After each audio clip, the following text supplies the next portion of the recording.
Great. Thank you, Andre. So I'm Michael Frosch. I'm, as Andre mentioned, from Vancouver, Canada, and welcome everyone. I'm also I also join the ARA sessions, so I recognize many of your faces. It's nice to see old friends. Inessa, it's a great pleasure to introduce Inessa, who I met for the first time, I think back in 2012, 2013, because Inessa and I have a common link to an organization called Ruskin Mill Educational Trust in the UK. And my wife and I left the UK, and so my connection with Inessa, my link with Inessa, disappeared for a little while. And then I've been doing some research into and just trying to pay attention to who is working in the world out of anthroposophy with the clairvoyant capacities that they have developed or have. And Inessa came again on my radar as somebody who is working actively, as somebody who has self-conscious, aware, clairvoyant capacities, which she will speak about. And Inessa is going to speak about, or at least refer to some biographical elements of her life. So I'm not going to go through all of that. And also the information that Andre sent around is quite succinct and gives a good overview. But I think the main thing I wanted to mention is that Inessa is, this is my perspective, or my understanding is one of a group of people who contemporaries working out of anthroposophy and engaging their clairvoyant abilities in doing that, doing spiritual research, healing, counseling, education, training. And Inessa seems to be very busy in all of those activities, and hopefully will share some of her experiences and insights into those activities. One of the things that Inessa does, among many, in addition to the research, is offer workshops and training in anthroposophical-oriented meditation and spiritual research. And I just wanted to let people know while I still can, because at the end it'll be difficult to get this in, so that Inessa she offers these courses, I think, in 6 different languages, both online and in person. She has an English course coming up. It'll start in January, in English. So if anybody's interested or knows anybody who's interested, please go to her website. The link is on the information that Andre sent around. The website's also very interesting from my perspective. So I think it's worth visiting and just taking a look at if you haven't already. And the information is on there. And I think, having said all of that, just a very warm welcome, Inessa. Thank you very much for agreeing to give this presentation to us. We really appreciate that. And yeah, welcome, and over to you now. Hello, good evening. And thank you so much for hosting me here. Thank you, Andrew, and thank you, Michael, for your presentation. So welcoming, thank you. Really, thank you. And so happy to see you all this evening, or maybe afternoon. I think it's afternoon, even morning on your side. In Berlin, it's definitely evening. So we have a small technical issues tonight. So maybe some few thousand people informed that we start now, and few other thousands people informed that we start in about 1 hour time. So, and now we came to the conclusion that I will start with my presentation, and approximately 1 hour time in any way. I'm usually making a short break. So, and then we will see where we are, and expect that maybe more people will join, we will see. And probably we will hear introduction from Michael once more. Michael, would you please in 1 hour time? So we will see how many people will join. If only one or two, it's okay. But it's really like 10 extra people will join. Then we can just do it again. We will see. Yeah. So yeah. And so thank you very much. And I would like to start with presentation. And yeah, I would like to say that I'm open for questions all the time through. Only I cannot see it on this on the screen while doing presentation or while speaking. So I'm from time to time, I'm just checking, is there any current questions? How are you doing? So, which means please feel free to write your questions or maybe say it also. In the end, there'll be a time. And I will start with the presentation, and then I will say something more about my biography as well. And let me see, I hope presentation can be open. So, and welcome to the Spiritual Science Research in the Development Through Learning by Doing. And today we are with the theme Inner Awakening for Global Change, a journey with meditation and spiritual research. And one of the questions for us today is, why do you do self-developmental work? And what is your reason for self-developing? So here in this several words on this title, yet the word for might be quite interesting and might be important to consider. And I would like to give a short overview of what we are doing today. The first part is a personal journey with meditation and spiritual research. And I would like to give an example of spiritual science research about mistletoe, cancer remedy, and research of the oncological illnesses. It's a very big research, so that's why it will be really in a nutshell, just as an example of my work or part of my journey. Then the next part or next chapter is about the core spiritual challenges of our time and how can we harmoniously contribute to the world development. And then I'm speaking about that how do meditation and inner work influence us. In this part, I'm using drawings, which is made by myself, and I explain more about that. And all in all, this the way how I'm presenting the material is actually how I'm working. So it's a very like an example in itself. And after the let's say theoretical part, I would like to invite you to practical meditation and further with the further research and discussion. So we'll see where we are in about 1 hour, and let's keep it along the flow, I would say. So, and of course, in the very beginning, I would like first of all to make some drink for me, because I just I thought I have another extra hour, and just a few minutes ago I got to know that I have to start now. So making good that I made the tea already. So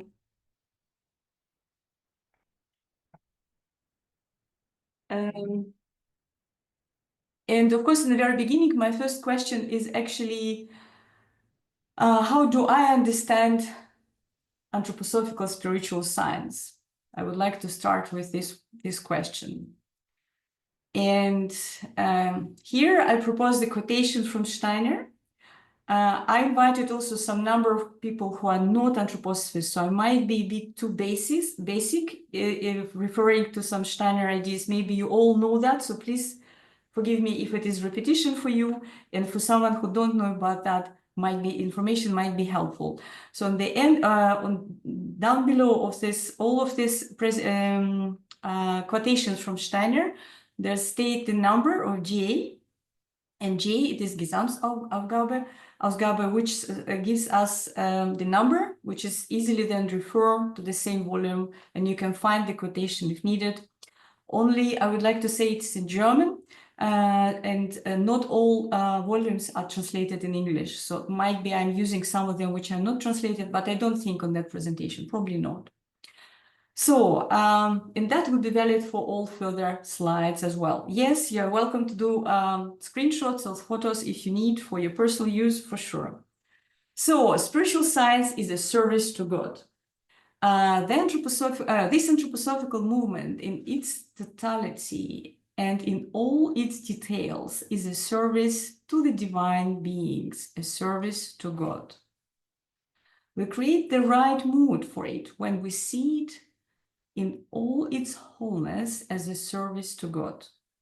As a service to God, let us take it into our hearts at the beginning of our conference. And as a service to God, let us take it in our heart in the beginning of our evening tonight. And just to remind, the Christmas conference of 1923-1924 was a transformative conference in Anthroposophy, where Rudolf Steiner refounded the Anthroposophical Society. And it marked the renewed focus on anthroposophical work. And so we kind of were counting our anthroposophy very often from that time, yeah? So, and also, in my understanding, anthroposophical spiritual science is a scientific research. So how can we perform that service to God and scientific research practically? Anthroposophy is a living practice and not just theoretical study. And in the Foundation Stone meditation, Steiner repeats that practice spirit recalling in depths of soul, practice spirit sensing in balance of the soul, practice spirit seeing in quietness of thought. And the Foundation Stone meditation is one of the fundamental meditation in anthroposophy. So, making it short, my understanding is strongly aligning with Steiner's, that the anthroposophical spiritual science is a service to God in the form of the practical meditative work and practical supersensible research. Now I would like to continue with the personal journey with meditation and spiritual research. I plan to speak about my biographical, some of the biographical aspects. And first, actually, I will speak something about where I am now. Then I will speak something about what is this part of the journey which is visible outside, and then the part of the journey which is not visible outside, but inner journey. So that's how I thought might be helpful. And this, by the way, came to life thanks to Michael asked me. He said, it might be useful if we know a bit more about your biography. So thank you, Michael, for stating that or putting that question for me. You're welcome. Yeah. And actually understanding one's biography enhances self-awareness and lays the foundation for transformative spiritual work. So this is also the way of learning in a way. So I begin from present, and I have to say, I love this word present in English. You know, present in English, it's only in English, actually, it's a gift. In English, it is not like that. There are two different words for present and for the gift, but in English, present is a gift. So we actually do not speak, when we speak about present, we speak about something which is, we give it, we have it as a gift. So, and coming back to our presentation, personal journey with meditation and spiritual research. Where am I now? Some years ago, I found a research institute in Germany, which called Spiritual Science Research. And let us follow this beautiful 7-pointed star. So on the upper part, so the main domains of activities are, so the spiritual, let me see it, yeah. So spiritual science, practical research, particularly related to anthroposophical medicine, research of mistletoe-based anthroposophical and homeopathic remedies. Other research projects in collaboration with anthroposophical organizations. And of course, it is a nutshell as usual, but at least you understand what direction is that. So, and of course, there's a lot of collaboration of doctors and anthroposophical doctors, of course, and therapy, how to say, therapists, and yeah, and the others. So I also do a lot of counseling, organizations and individuals, and I put some numbers here. For example, it's about 700 consultations from the last 9 months. Just to understand that is a big part of my work, and it is not something from here and there. So it's a quite big part of my work.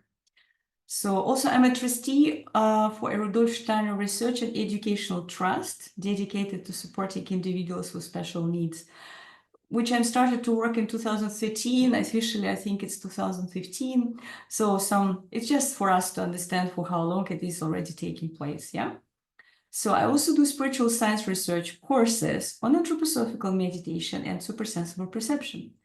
I already engaged about 350 participants, and it is in 6 languages, and it is more than 7 years, I think now.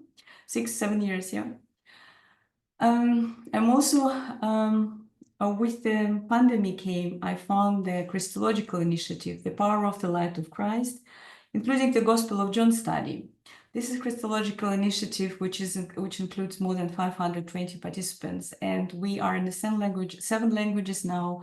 So we will last 4 years, and we keep working, soon 5 years. So we're meditating for the beings, for the planet, and doing that simultaneously in all different parts of our planet.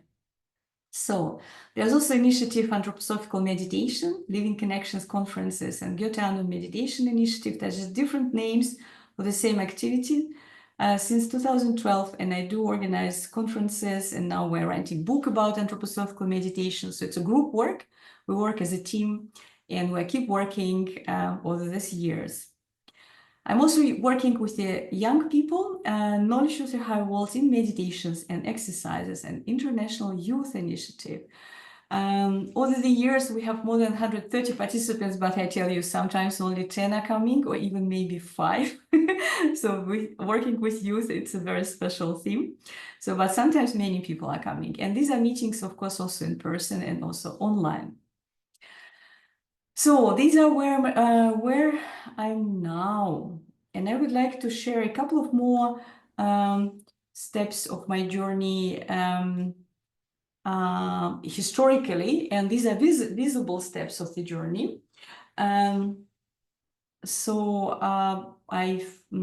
My first passion was chess, and I was a professional chess player and chess coach for several years, and I'm graduated as a physicist in nanotechnology. And after that, I started business career for about maybe 20 years or something. So I've worked in the top management position for about 20 years or something, so quite long. That was all visible all around. But in parallel to that business career, I started to work more and more with people, began to work as a coach and a leader for personal developmental courses already in the 90s, and then made a study of Master of Science in Psychology, then Master of Science in Therapeutic Education in England, 2 years psychiatry study in Germany, so just keep developing. But you know what? It is not that study. I also have hobbies. For example, one of my hobby, it's actually PADI, scuba diving, and I also have done scuba diving license for rescue diving, just to say I'm not so boring. No, I tell you not. So, and now I'm a spiritual science researcher working in supersensible realms, and my aim to apply scientific thinking, as you can imagine, like a physicist, as a physicist researcher, this scientific thinking in the context of the anthroposophical spiritual science and supersensible perception, and thus achieve precise and reproductive results. So that was about my biographies, where I'm now, and which just visible steps were there. And I would like to say a bit more about these invisible steps, because I think that might be actually helpful, because all this can be visible things can be different, but invisible steps can be quite similar and can be helpful to share the experiences. I started to meditate as a child. What is meditation? And let's have a look what Steiner said to us. The essence of meditation, focusing the soul on clear ideas. Meditation, as meant in the previous lectures here, consists in concentrating all the soul's powers upon a definite, easily grasped complex of ideas. It is important to keep this clearly in mind. It should be an easily envisioned complex of ideas to which the soul spiritual part of man can give its immediate undivided attention. So I think these are quite big and important aspects here. So we're concentrating the soul powers and we're keeping this undivided attention on something. Generally, meditation have been a global phenomenon, and there's no one definition for meditation. But usually the goal of meditation understood as a personal and spiritual growth. And of course, this is a tool for personal development and also for spiritual awareness, for inner quietness, clarity, stability, stress reduction, emotional resilience, and further and further and further. So, and when we practice meditation in the right way, then we can develop some further capacities. And I was not born with these capacities or these abilities. And that's how I would like to underline. I was not born with them. Rather, I have been practicing meditation throughout all my life. And here I would like to ask the question again, addressing the question, why do you do that? Why did I do that? I didn't have any special aim in my meditating. As a child, it had happened that no one mentioned that for me. I just started to meditate in the sake of meditation. And I didn't know at all about anything, let's say results on the end or something like that. I just didn't know about that. And I didn't even, I didn't consider that for sure. So, but I just continue, have been working with anthroposophical meditation for many years. And by the way, I'm constantly keep working with that because it's something which is never stopping. It's not that you develop and then that's all done. It's something like keep working, and then something doesn't work, and then you're going down and something is not good, and then you're continuing, and again, it's something doesn't work, something works.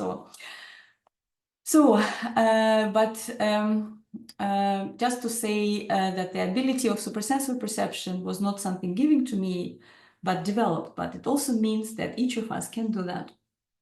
And maybe I would like to share here some personal tips. So personal tips regarding meditation. I would say, first of all, try to clarify your personal intention regarding why do you want to do that or why do you do that. And keep this intention pure, if possible. I found it's important. And some people also asking how to start meditating, or because, you know, sometimes we start meditating, we meditate for some years or for some months or for some years, but then something had happened and then we forgot it. And then it's hard to start again. That's also very often happening. So how to start? It is easier to start when we connect the meditation with the existing routine in your existing timetable. For example, in the morning, if you have a cup of tea, you can make the cup of tea, but it is too hot to drink immediately. And you can say, okay, I will use this time, let's say 10 minutes for meditation. Or you can connect to any other routine which you have. For example, many of us are taking a shower in the morning, and then you can do meditation either before the shower or after. Or if you do any other physical exercise or anything in the morning, it's really just connect. And I'm saying again and again in the morning, why? Because it's actually, from one hand side, easier to connect. From other hand side, usually we're so busy during the day, and I'm speaking out of the experience. So really lots of activities during the day. And then late in the evening, we're just very sleepy. Rather in the morning, we are much more fresh. And also Steiner recommends us to do certain meditations in the morning. So that's why this is one of the ideas. And Some people can say, well, you know what, I don't have time even for that. And then one more meditation tip, how to integrate meditation in daily and everyday activity, having exactly the same timetable. You know what? Get up a bit earlier. I know man spends about 30% of our life sleeping, and another 70% of the time we are actually dreaming of getting a good long sleep, don't we? So I know that, and we all know that, of course, but yet just a bit of time, maybe half an hour earlier, but you know, this is your time. Maybe your partners or kids or whatever, even pets, or even the whole city around is still sleeping, but you woke up and meditating. It is really, really good and precious time for meditation. Just personal advice. I would like to say that worked with me a lot because I also have family. I have my daughter, lots of work to do, lots of business trips as well. But this waking up a bit earlier, it's really helped. So how are we here with the attention? Any current questions or anything? I see that there's something in the chat. We have still sharing the geography. Yeah, I love it as well. So please continue sharing geography. Yeah, I'm in Berlin, by the way. So then I will continue with my personal journey, which I put so that it is consists of 3 parts. One was this star of 7, the other was the outward journey, and the other part was inward journey. And now my journey continues towards the research. And this research is very big, and I'm absolutely not pretend to be thorough in putting all information here. It's really just an overview. Let's see. But I hope this overview can help us to understand a bit more about spiritual science research. So this is an example of practical spiritual science research as a part of my journey. Research on mistletoe, cancer remedy production, cancer treatments, and oncological diseases. So there are 4 big steps, which I will probably speak more about first 2 and a bit less maybe about second 2, but let's see. Now I use the word research. We looked on meditation already. Now let's look on the research as such. How do we understand research? Anthroposophy is a spiritual scientific research. Steiner, by anthroposophy, I understand a scientific research of the spiritual world, which recognizes the one-sidedness both of ordinary mysticism and of knowledge dealing only with nature.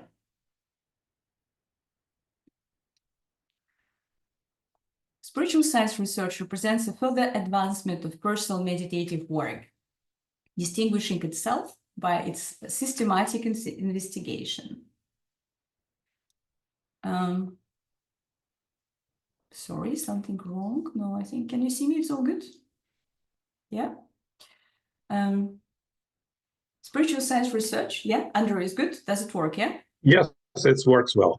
Something is blinked and I thought it's just... No, it's totally fine, yes. Okay. So back to research. Spiritual science research represents a further advancement of personal meditative work. I mentioned that already. And so it's kind of like, in a way, a next step. Or rather, I'm always on my courses and saying, we can do it. We can try to do it even now. So, and this is a steady quest for knowledge of the higher worlds. And let us go on this research a bit deeper. Who were the first researchers on the theme? So, Dr. Rudolf Steiner and Dr. Medical Ita Bergman.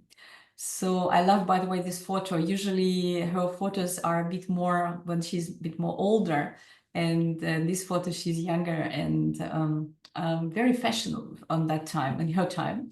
So, and we see that she was about maybe 15 years younger or something like that from him. But they were together, researched quite a lot. And I'm sure you know Steiner a lot. He was a founder of the Anthroposophical spiritual science. He gave a lot to the world, and philosopher, of course, as well. And maybe I will say a couple of words about Ita Wegman, that she was a researcher, a spiritual researcher as well, and she was a medical doctor. Yes, by the way, regarding Steiner, I would like to say that he was a supersensible researcher. He was a very big supersensible researcher, and all anthroposophical spiritual science is actually his reports about his supersensible research. So, and of course, application, that's clear. So they both, Rudolf Steiner and Ita Wegman, they are founders of the anthroposophic medicine. They wrote a fundamental medical anthroposophical work, extending practical medicine, which gave a theoretical basis for the new medicine. And they started to speak about mistletoe therapy. So they proposed this and developed that. In 1917, so more than 100 years ago, Ita Wegman had developed a first mistletoe preparation. It has a name on that time, Iskar, based on pharmaceutical suggestions by Rudolf Steiner. And in 1935, Ita Wegman, she was already alone on that time. She co-founded the Society for Cancer Research in Arlesheim. And the objective of this Society for Cancer Research to this date remains the same, the research and further development of mistletoe therapy for cancer. And for about 45 years, the remedy was distributed by Veleda. So it's a big, just to bring some connections, put some bridges. This research is big. Let's look a bit more on the details of this research. It might show us something for this example. Oh, mistletoe, growing on the oak tree at the Ita Wegman's house and the research area in Arlesheim, Switzerland. So kissing under the mistletoe is a very common tradition, but mistletoe has much more to offer. In the beginning of our research, we are in the plant realm. And mistletoe is a flowering plant without roots on the ground. So you can see, for example, on this photo, that the plant is growing from this oak tree area. Actually, exactly here, I know that this mistletoe was planted on this tree. So this is the oak tree, and this is the growing place. You can see it very well here. So, and there are lots of more than 1,000 different mistletoe species, and the white mistletoe or Viscum album found in Central Europe, and one of the that can establish on the most different host tree. So mistletoe growing on a different host tree. So this cancer remedy is prepared out of extracts of the mistletoe plants from the different host trees, such as, for example, apple, it will be M, and then pine, it is P, and then oak, it is Q, quercus, elm, it is U, ulm, and fir, it is A, abiatis. So, mistletoe plants are harvested on St. John and Christmas, and 1 to 2 year old leaves, stems, flowers, and fruits of mistletoe harvest. So the whole plant is harvested. And here on this stage, when we're still in plant kingdom, when we're still dealing with plants as such, there are different research questions, such as how does mistletoe appear from supersensible point of view? How do the qualities of the source material or materials influence the final product, the final remedy?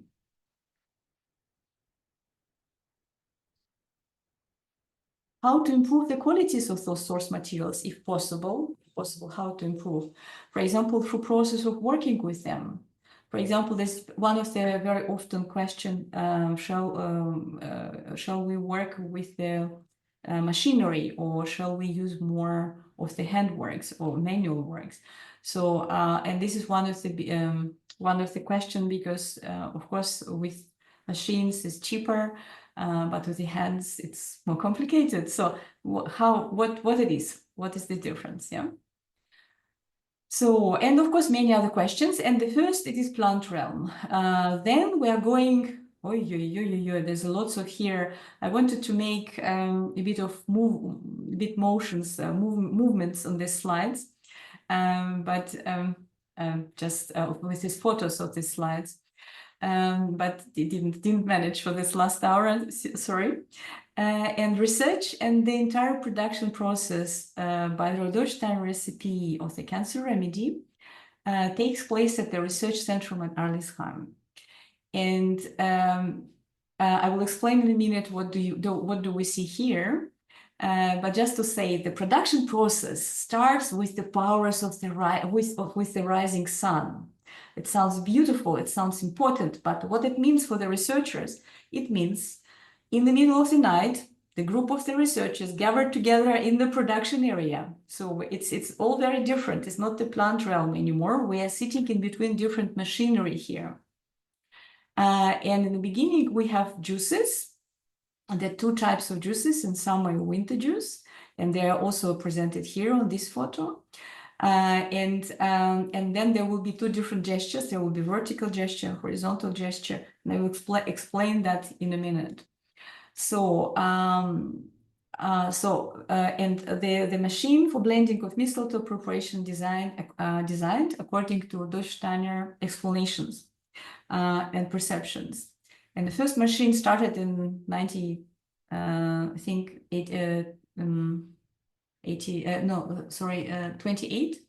yeah. And then, of course, it became modified, and but it's already long ago here.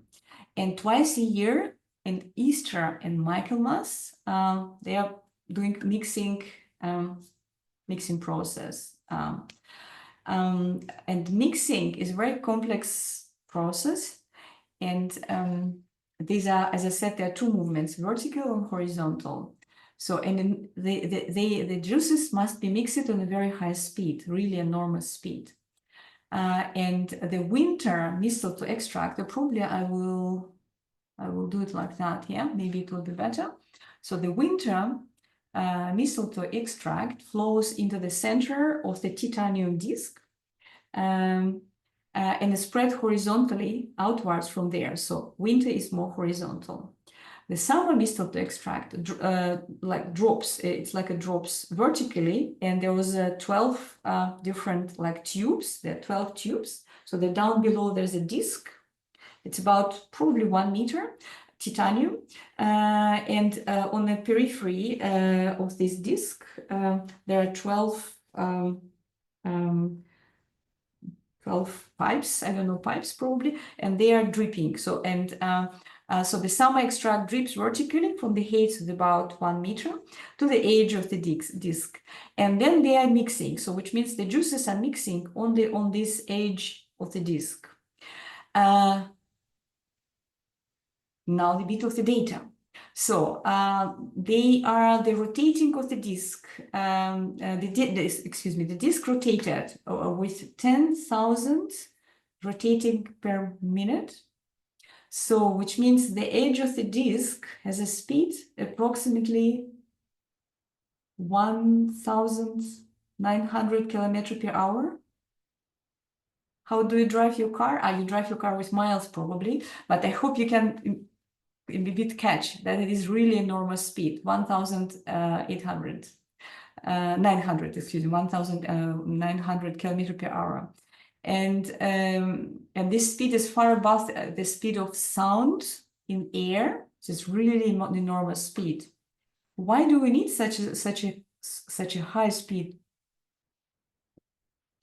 At the edge of the disc, centrifugal forces arise that are 55,000 times the Earth's gravity.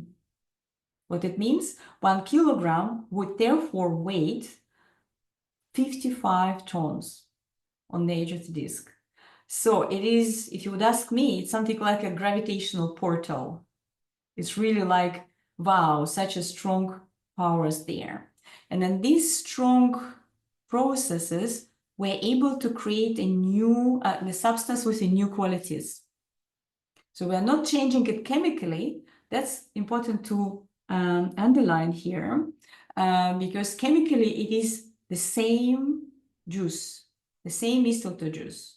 But if we will just take, can you see me? Something has changed. Yes, it's a whiteboard on the screen. Shall I remove it or okay? You good? It is not me. I don't know Sorry. how did it come. It's strange. I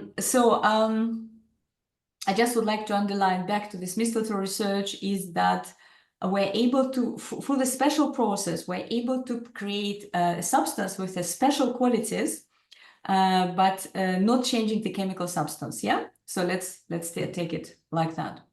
So some questions here, of course, how does the production process appear from supersensible point of view? How does the production process influence the final cancer remedy? Is it possible to improve it?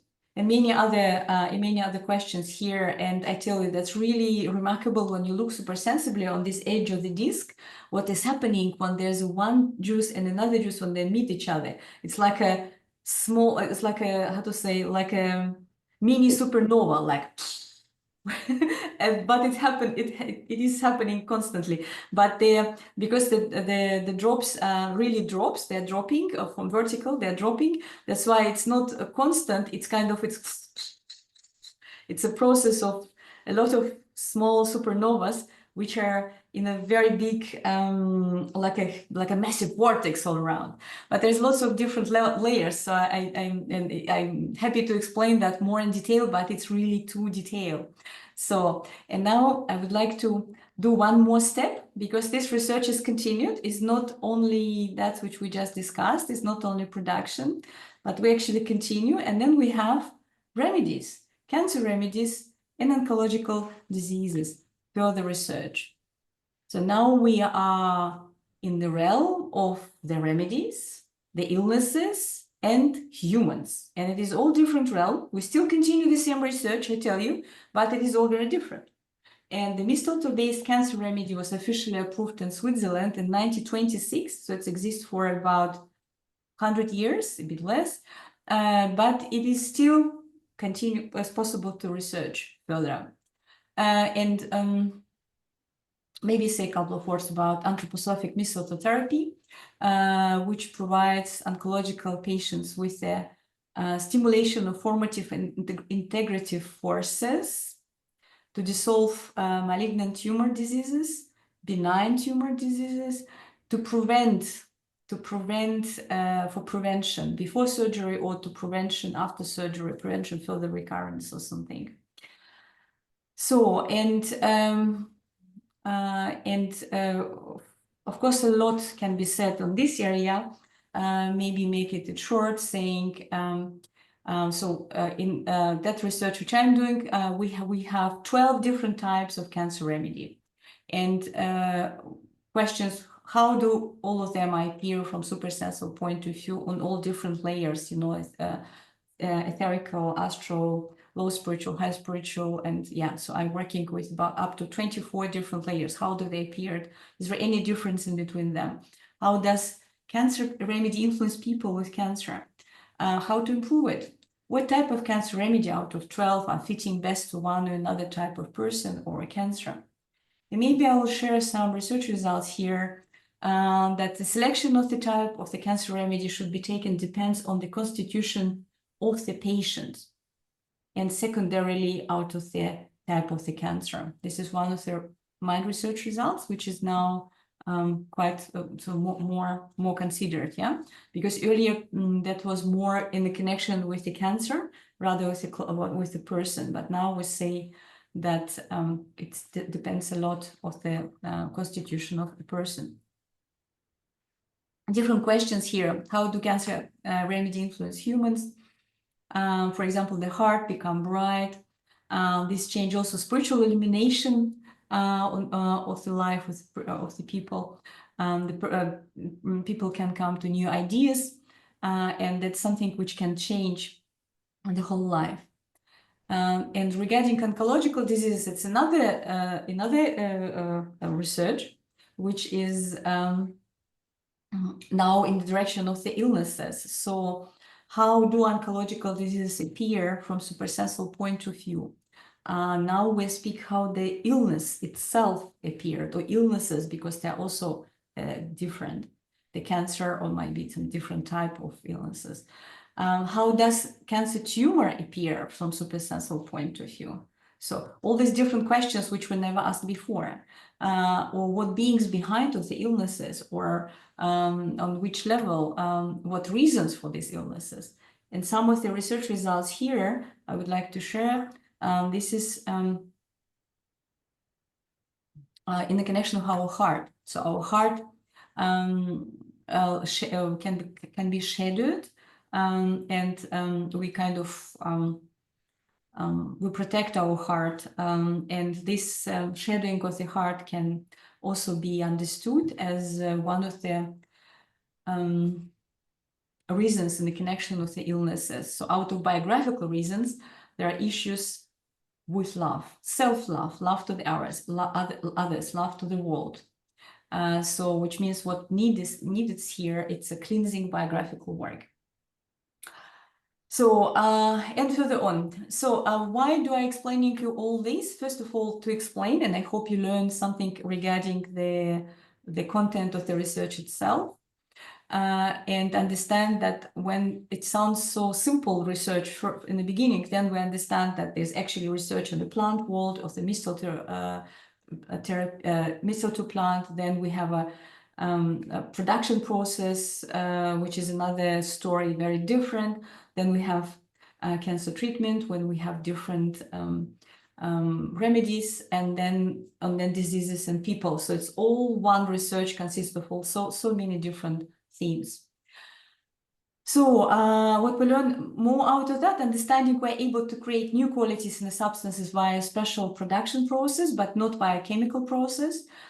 Understanding that spiritual research can be applied in a big varieties of fields, really big varieties of fields, really different fields.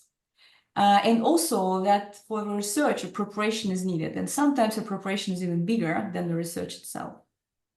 So where we're now, I'm happy to continue with the further chapter. How are we now with the attention questions? Is all good? Okay. So thank you very much. And I will continue now with the next step. And the next step is actually more back to the core of our talk. And this is now regarding what are the core spiritual challenges of our time and how can we harmoniously contribute to the world developing. Before it was about myself, meditation and research. It was all intertwined, interwoven, and now we're going more in these questions. So, and these questions continue.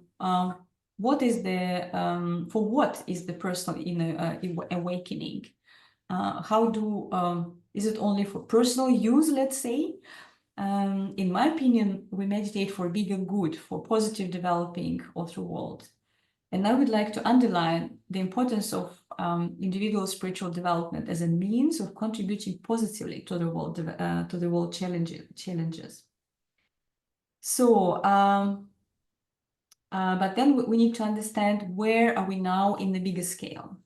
What are these spiritual challenges of our time? What is going on behind these curtains of the existence? What is it in the spiritual worlds? What is the current state of the world from anthroposophical perspective? And I would like to share some idea.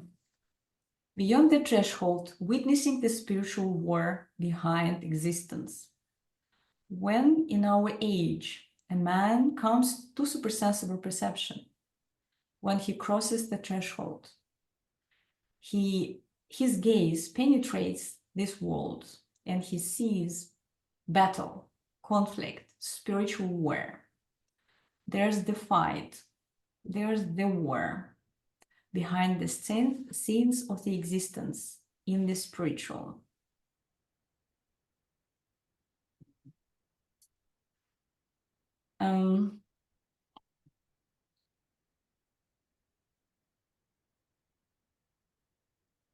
It might sound a bit strong, but this is for me a reality.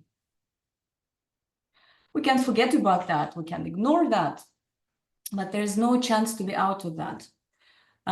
So the reality is we are all the part of this war. The only question, how consciously are we participating in this activity, in this war? Why it is like that?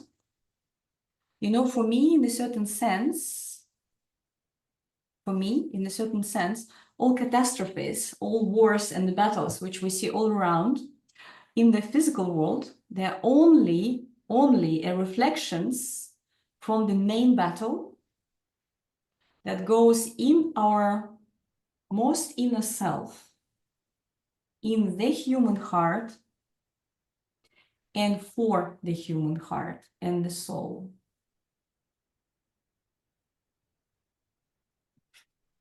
This is my understanding, and I would like to give you actually about 1 minute just to contemplate that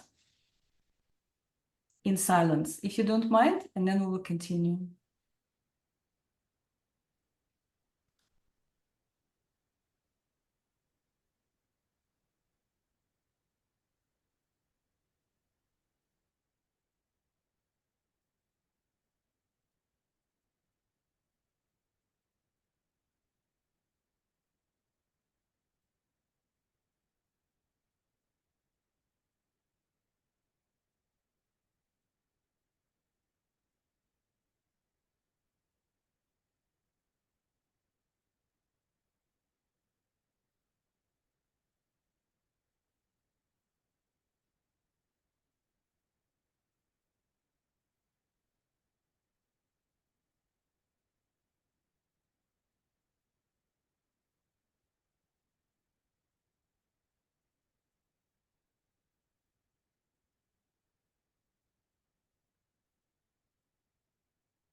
Thank you. But what is this this war? What it is about? The war between whom? Active participation in the world becoming through spiritual development. All the battles still to be won in the fifth post-Atlantean period will be no more than an external expression of a spiritual battle. Just as in the final analysis, the present battle is an external expression of the confrontation between materialism and spiritual life. Hidden through these things are, behind today's infinitely sad events, lies the battle of materialism against spiritual life.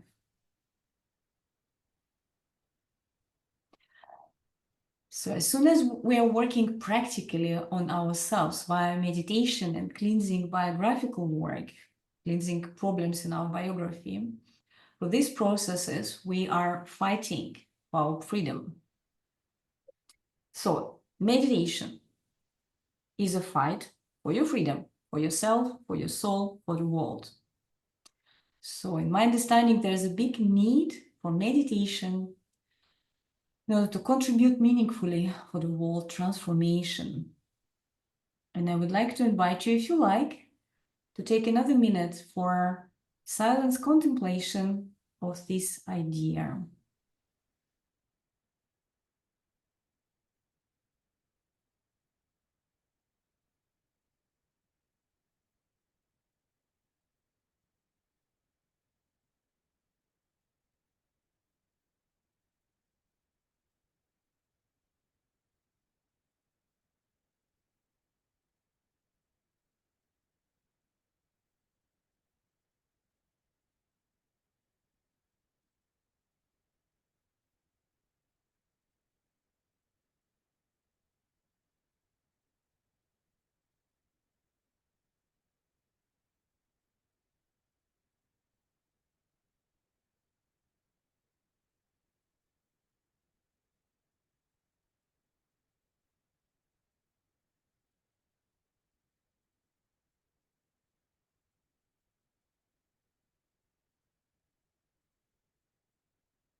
Thank you.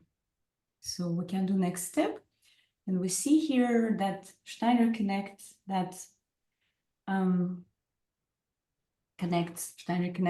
this spiritual battle is the battle between materialism and spiritual life, and that we can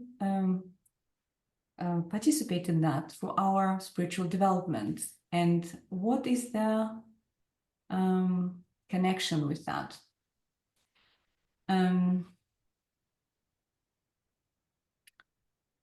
Meditation for the great spiritual cosmic whole. A spiritual student comes to realize that the most insignificant action he has to accomplish, the most insignificant experience which offers itself to him, stands in connection with cosmic beings and cosmic events. When once this connection is revealed to him in his moments of contemplation, he comes to his daily activities with a new, fuller power. But now he knows that his labor and his suffering are given and endured for the sake of a great spiritual cosmic whole. Strength to life springs from meditation. And again, I would like to invite you to take a minute for contemplation now. And especially for that quite a big idea that the most insignificant action, the most insignificant experience stands in connection with cosmic beings and cosmic events. I'm only saying now, see that the more people are joining now. Shall we maybe make a break, or? It's a bit noisy. Inessa, I would suggest just finish this meditation and make a break. So shall we take a minute for contemplation and let's probably let's make a minute, and then I will repeat this couple of few last slides with these ideas. I think I will invite you again, if you don't mind. Sure. So let's make a short break now, like about 5 minutes, please, and we will start from these meditations again. I'm so sorry, I didn't manage how I wanted. I wanted a bit further, so it took a bit longer. So 5 minutes No. break? Yeah? Absolutely, yes. Dear friends, let's take a 5. And we'll be back in 1:05 Chicago time, Central Time. Yeah. So thank you. Just to say for new people who are joining, because of the time change, there's a confusion came, and the Americans, they started 1 hour earlier. So they started already the talk earlier, which is okay. I'm taking all you on board, and we will continue. So we'll start now for new people are joining, and I will explain that again. So let's just make a break, and I will explain you again in a minute. Sorry for the confusion. It's because of the time change. Sure. Okay. Be on break, dear friends.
So, dear Inessa, dear friends, so we are slowly coming back.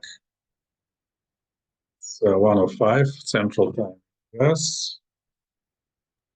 We have a few people from Europe or from South America. Yeah, and welcome, dear friends. So we're starting second part of Inessa's presentation, and I would say maybe Michael give a short introduction of Inessa again and explain what's going on. So we have a little confusion this time. So Michael. Thank you, Andre. So welcome everyone who has just joined, and sorry for the change.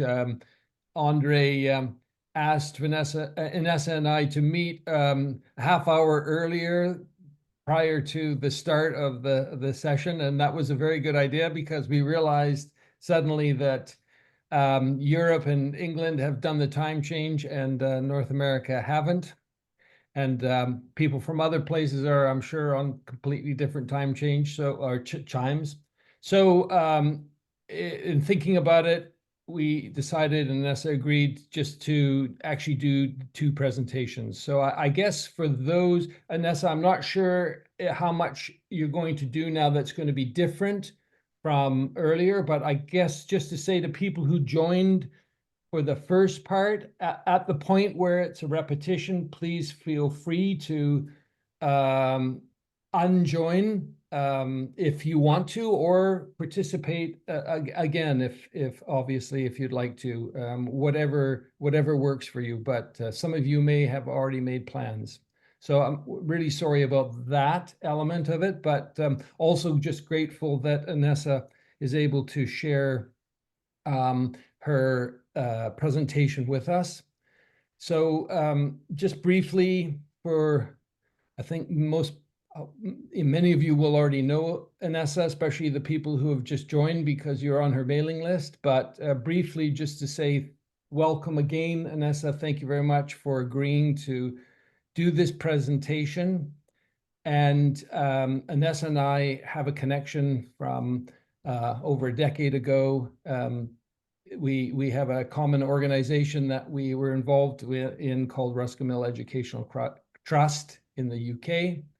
And in my own journey of really being both interested but also very grateful for those contemporary individuals who have clairvoyant capacity and are willing to, and I think courageous, to work to work in the public domain. And Ness is one of those people who is very involved in spiritual research, which she's been speaking about and will speak about again, and also in offering trainings and supporting those of us who are interested in inner work and inner development.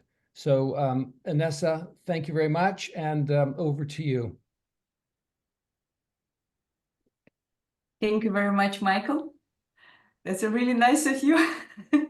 So, and yes, and again, we really apologize. We didn't consider this, the time change happened exactly now, and exactly today, and mailing list was sent like months ago, and it was really kind of a bit of confusion now. So sorry about that. So what I'm thinking to do now, so we're already about 1 hour online, and I will do a short overview.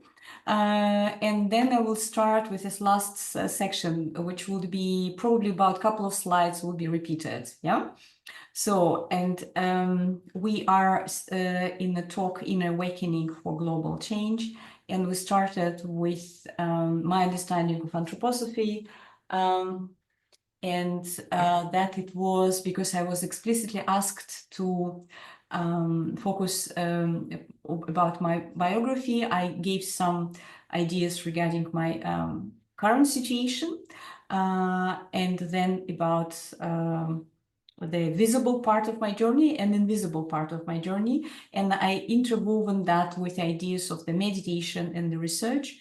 And I gave an example as a research project, which is a big research project in the connection with the mistletoe cancer remedy, which includes also production of the cancer remedy, application of cancer remedy, and also research of oncological illnesses. So that was, of course, it's a massive research, which is, of course, the talk by itself, but I gave a bit like a nutshell overview on that. And then we came to the next part of our presentation and the connection, what are behind of the curtains. And we came to the understanding of the war. And now I would like to repeat that, and please apologize for someone who has already done it. But I will not do this 1 minute of contemplation, only on the last one. On the last one, I will repeat, okay? So, sorry. And now we are, yeah, I hope we're here. Yeah, and I will share my, yes, excuse me, what I have not said, not yet, is that the people who just newly came, there will be two options. Either you can see the video of that, or we can stay after, and I will either repeat something or answer questions or whatever. Yeah, something like that. This is one of the idea for today, for tonight. So, and we are in the Inner Awakening for Global Change, a journey with meditation and spiritual research presentation. So, and we came to the question, what are the core spiritual challenges of our time and how can we harmoniously contribute to the world developing? And here we are started with the understanding that actually there's a big war behind the curtains. I will do this part a bit quicker, so please be more attentive. So, because these two slides, I think, or 3 slides will be repeated. So, beyond the threshold, witnessing the spiritual war behind existence. When in our age a man comes to supersensible perception, when he crosses the threshold, his gaze penetrates this world and he sees battle, conflict, spiritual war. There's the fight, there's the war behind the scenes of the existence in the spiritual. And for me, it is very important point because in my perception, it is the reality. Why it is like that? Because for me, in a certain sense, all catastrophes and the battles and the wars around in the physical world, they are actually only a reflection on the war which is happening in our heart and for our hearts and for our souls. That's why for us it's something, in my understanding, this is for us the reality. We are all part of this becoming or of this situation on the world. So, and we can become active in participation there. Active participation in the world becoming through spiritual development. All the battles still to be won in the 5th post-Atlantean period will be no more than an external expression of a spiritual battle. Just as in the final analysis, the present battle is an external expression of the confrontation between materialism and spiritual life. Hidden though these things are, behind today's infinitely sad events lies the battle of materialism against spiritual life.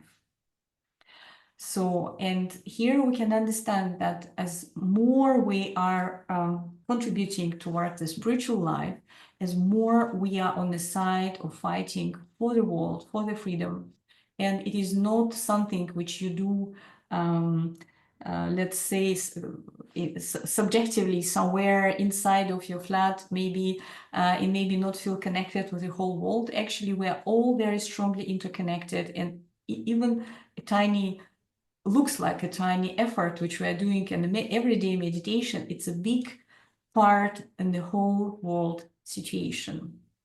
And this interconnectedness we can see on the follow slide. Meditation for the great spiritual cosmic whole. For spiritual student comes to realize that the most insignificant action he has to accomplish, the most insignificant experience which offers itself to him, stands in connection with cosmic beings and cosmic events. When once this connection is revealed to him in his moments of contemplation, he comes to his daily activities with a new, fuller power. For now he knows that his labor and his suffering are given and endured for the sake of the great spiritual cosmic whole. Strength to life springs from meditation. So, and this is just an understand, it can be a bit overwhelming to understand this interconnectedness between our inner life and the cosmos becoming. Usually they think that our thoughts and feelings are hidden somewhere and not maybe so important because they're not really visible. Our actions are visible, but not thoughts and feelings. But now we can see that even our thoughts and feelings play a big role on the cosmic stage. Our positive thoughts, feelings, and deeds, of course, as well, enhance positivity, the good, the beauty in the world. And I would like to give you a minute for contemplating this idea. Contemplating in silence.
Thank you. Thank you very much. So, and how to do that? Okay, our actions are in the connection with the big cosmic events, but from what kind of meditations can we contribute to that?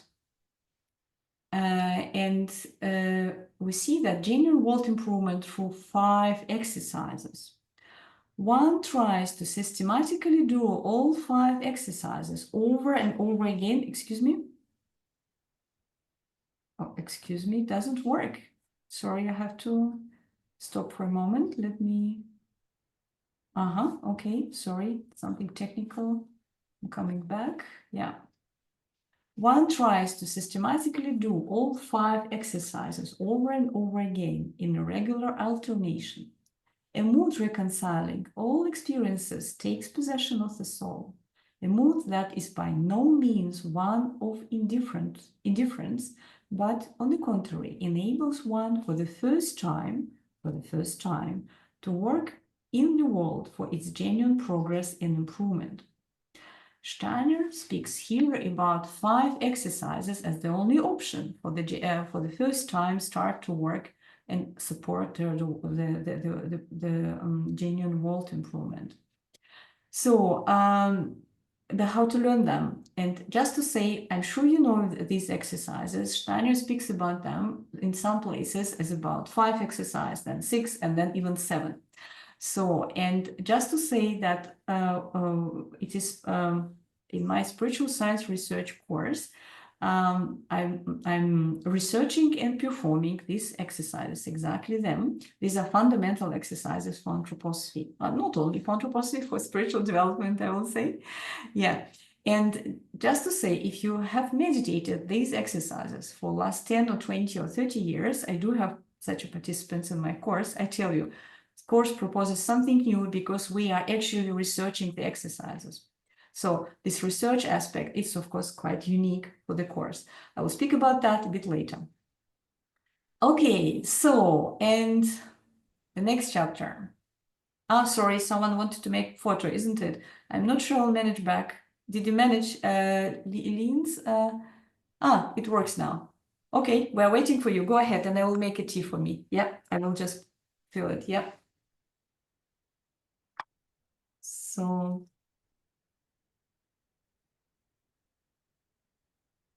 the next chapter is more visual. I hope you like it. Or maybe, yeah, I hope. Let me know later your feedback. So how does meditation or inner awakening influence us? And here I will be using drawings. These drawings out of my research, out of working with many people over the quite some years period of time. So we really years of working with different people. So on these drawings, I'm presenting aura of people, and this aura is a complex aura. So it's not only astral, not only mental, it's really complex. And let me start and we will see. So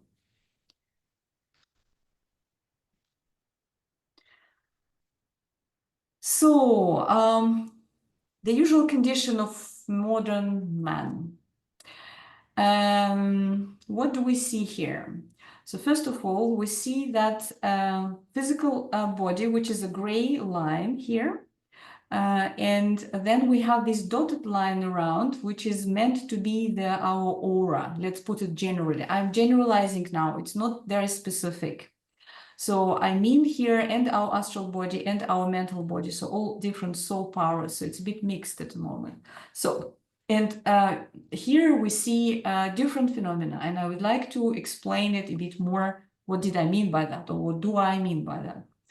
And first of all, we see that this aura is actually smaller than this dotted line. And yes, it is. Often our soul qualities are smaller than it could be. Yeah, especially on this area, the middle part area. Not only that, we see that there are some needles.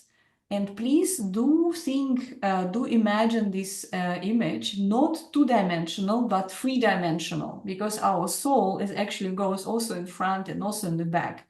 It's just the way how I present it in two-dimensional. It's a bit like I don't know how to say, like a section, yeah, like a section. And that's why it's two-dimensional drawing. But you see that there are needles here. What are those needles? They're not big, but they are still here. And usually when people are coming to me to consultation sessions, then I perceive something like that. And I perceive that these needles on the soul area, they are there. They could be understood as the level of anxiety. And I tell you that our epoch is actually the epoch in anxiety to a very big extent. So we have really a lot of fearfulness for situations which is going to come, or for having a new job, or general situation in the world, or for family members. So, and then it's create a kind of needleness, so a kind of sensitivity, which is not a good one. So it's not that easy to react in a proper way. And if someone was sad, very often can threaten us even more than needed. So also we see that inside of this our aura in this drawing, we see that the heart area is quite shadowed. I mentioned this already today, and this is one of the this is one of the phenomena which I see almost with all people. If I just look, like scanning on the street people. And that's unfortunately also can be a reason for many illnesses, including, unfortunately, oncological illnesses as well. We just touched that a bit today. That's why I'm referring to those people who have heard that. I'm referring, what did I mean by that? This shadowing of the heart area. And this something which we by ourselves created, but actually we do not need that anymore. But it needs to do this cleansing work. We need to clean our aura out of biographical issues, which we developed earlier. And this is not harmonious. We see some strange like vortexes, or excuse me, why it is moving? So for example, these are like vortexes all around here, and this is in the soul area. But one of the bigger part here is actually the mental part, you see, and the mental part, which is blue now here. So the soul part is more red. So this astral, and the mental is more up and more blue. And we see that there's almost this connection here is much less than it could be. So the connection could be much more harmonious in between the lower upper part, but we see that it is not like that. And this is very often in the modern world, because in the modern school, we're developing the head capacities. In the modern materialistic thinking, we're developing thoughts capacity. We're thinking.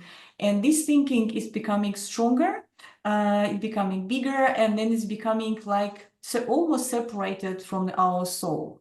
That's unfortunate reality of the modern people. In a lot of places, I perceive that, especially, of course, the people who work who are very much in the connection with intellectual work, for example, but not in the body, and that's perceivable. Another aspect here is that there's also needles, but they are longer. And that's created a bit like a sombrero in a way. So I probably will now stop this sharing. It's a bit like a sombrero here, and we have something like it's three-dimensional thing. So imagine as we are wearing a very big hat, but it is very sensitive hat. So which means as soon as something is happening, something is unpleasant, we can easily overreact on that. Or another point of that, this is alertness. And this alertness is there. And the problem with this alertness is that it is all the time there. So for example, we need to, at work, maybe we need elements of this alertness. But when we are coming back home and need to kind of put it down, we were not able to. The alertness is still there, and we might not adequately react on some home situation, for example. Or another point is very hard to sleep with such a sombrero. Can you imagine trying to sleep, but it's actually hard. It's hard to sleep, I tell you. And that's which a lot of people have, unfortunately. So on the path of anthroposophical meditation, we're able to develop that, and we're able to work further. And then the next step would be first, and we're losing these needles. And this is already very good. And we connect the low part with the upper part. So this is after transformative work towards a harmonious state. And when we started to work with our biographical issues, maybe even karmical issues, so we see that the heart is already better. We see that the soul is finally inside of the normal, this dotted line is a normal size of the soul. And we see that now the soul came to the normal size of the which meant to be. We see a very good connection with thinking and feelings, and this is of course one of the very important part. And I tell you, most of the meditation courses and yoga classes or whatever, they are aiming that state, which is amazing already. I tell you, it's already much better. You see yourself here. I'm using the language of the colors as well, a language of the volume, the size, and I hope it is understandable as such out of drawings. But it is not the end. We can continue our work. If we continue our work, we can develop our soul, and then and even came to the stage of the harmonious development. Then the soul becoming bigger than it meant to be, then this dotted line, you see, bigger. And what is important, that the colors are much purer. So I'm using the language of colors as well here very strongly. So it's much purer, it's bigger. And we see that this color outside, this is the main mood, if you like, yeah? So the main mood in which we are there. And this main mood stays the same. Of course, that when something is coming actual, like something active coming or going, then it can still influence for such a person for a short while, but maybe it's not bad. It's a reminder for us how we were there, and then now we're coming to the better state, yeah? So, and I tell you, this is also not the end, and there's actually no end, but it can become even better. And if we are better, then we can experience the strong presence of Christ in the heart, for example, and then we can go to advanced development, and then we can even shine from our heart. And I know it might looks a bit new agey, but I tell you, it is like that. We are shining from our heart. This is the reality. It is possible to reach, also on the path of anthroposophical meditation, and then it will be looking a bit like that. So I think that was the parts regarding today, and I just been thinking to give a short a kind of summarization and finishing this talk. So in awakening for global transformation, for global change, and we see that today's journey for meditation and spiritual research has highlighted the profound impact that the inner awakening can have, both the personal and for the global, on the global levels. And when I hopefully can understand meditation as a force for change, and that's for meditation and our cleansing work, we can work with this personal soul blockages. We can empower ourselves for inner and outer challenges consciously. And I hope we also came to understanding anthroposophy, anthroposophical path of development. It's also even become visual, I hope. And it is also, maybe we can come to understanding that anthroposophy is actual practical path, which is possible to perform. It's not something written in a book 100 years ago, but it's actual active now. So which means actually this talk, it's invitation to action. Please consider to meditate for yourself, for your own health, and for the world, and for all people around you. It's really something very important, and it is possible to perform. So I would like to take a couple of minutes for a presentation of my course. Now, it is very visual, there's no text, and then we'll perform a meditation. I would need a few minutes. Would it be okay? I hope it's okay. Oh, good? Yes, Good. Double check the questions, or so I will finish with this, and then we will do that, and after that we'll discuss. I see questions, Lawrence. Thank you very much. We'll be back to that. So now I'm doing a short visual overview of the spiritual science research course. The course consists of spiritual science research, inner development for learning by doing. The course consists of 7 themes, and the first theme is about meditation and about the research. The second about the etheric realm and vital forces, then astral realm, emotional forces, then dimensions of the sense of self and I manifestation, then spiritual parts of the human constitution, the soul parts of the human constitution, and then mechanics of the mind and empty consciousness. So making it a bit more visual, first theme, meditation for spiritual development and as a spiritual science research method. Here we discuss some elements and interconnectedness in between path of meditative path and the science, a spiritual science. We are forming the research. I'm doing a lot of visual things, and I'm explaining everything in detail, and usually with a schematic form.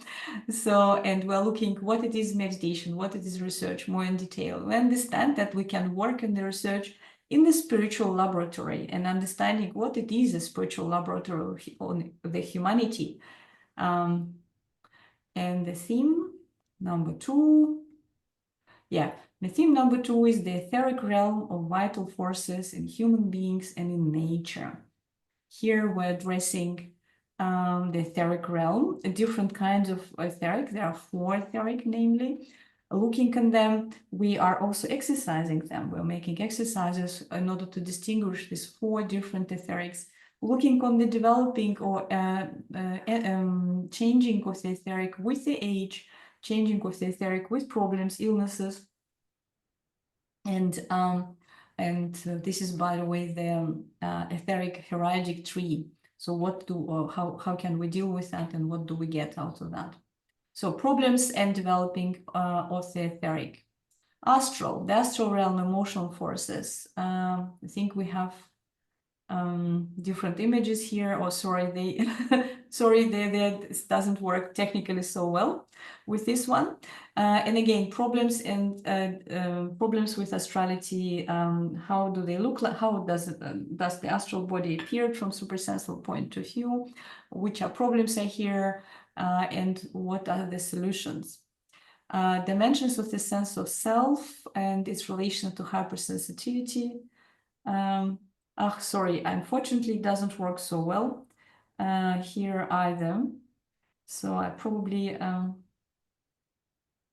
I hope it will work here. Let us give it a try. The spiritual parts of the human constitution: spirit, self, life, spirit, and spirit man.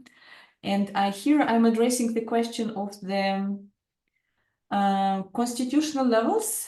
For example, these constitutional levels, they also have mineral kingdom, plant kingdom, animal kingdom. How do they appear from supersensual point of view, the humans? How do we appear? What are these inner construction in us? And understanding that each of us, we have the seeds of these higher parts, and how do they appear from supersensual point of view? So theme number 6, the soul parts of the human constitution, especially the sentient and the consciousness parts of the soul. Here I'm also sharing my research results regarding animals, continue. So looking what are beings standing behind of negative emotions when we speak on the sentient soul problems. So a lot about negative emotions here. The biggest part of this is about negative emotions, how to deal with that, what beings are behind to that, how does it appear from supersensual point of view. With lots of drawings, I hope you understood that already. Mechanics of the mind and empty mind, the intellectual part of the soul. Do animals think? This is, by the way, my photo from the Zurich Zoo. How was the thinking in the historical timeline? For example, in ancient Egypt, did they think on that time? How did they think? What was on that time? So it's a lot about thinking. And here we are discovering and experiencing different levels of thinking, and I'm proposing exercises, of course, for every of this theme. So I think we are done here. This is the spiritualscienceresearch.com. You are very welcome. So thank you very much for your attention. I would like now to propose a meditation. How does it sound? Sounds great, Inessa. Yes. Okay, give me a sec. So all this presentation today was designed with the elements which I'm using during my course or during my lectures all the time. The exercise also designed in a similar way, and I do not do meditation in one go. So it's not that 1 hour meditation without not clearing what's doing there. It's all this meditation with elements of the research. So which means there's a sequence of different steps which I would like to propose.